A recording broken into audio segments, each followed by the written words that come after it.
Stadio Bruccoleri di Favara, ottava curva, il campione di eccellenza siciliana per il girone A, il Canicattì di Mister Bonfatto rende visita al Pro Favara, reduce alla sconfitta esterna per 3-1 contro il Marineo. Racinari invece che hanno ottenuto una vittoria di misura nell'ultimo turno 1-0 a firma di Benny Iraci.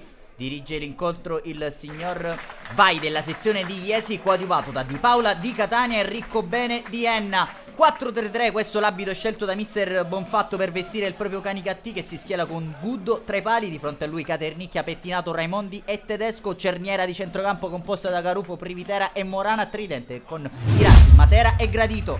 Film di questo derby che si apre all'8° minuto di gioco con Iraci che recupera palla, serve in profondità, Matera, il destro sorvola la trasversale e la porta di Sondin. La risposta favarese arriva al quarto d'ora con il duetto tra Bambà e Passaue, con quest'ultimo che entra in area di rigore. Il diagonale però non inquadra lo specchio della porta difesa da Guddo. Alla mezz'ora il corner di Privitera innesca Pettinato che prova a girarsi non inquadrando il bersaglio grosso.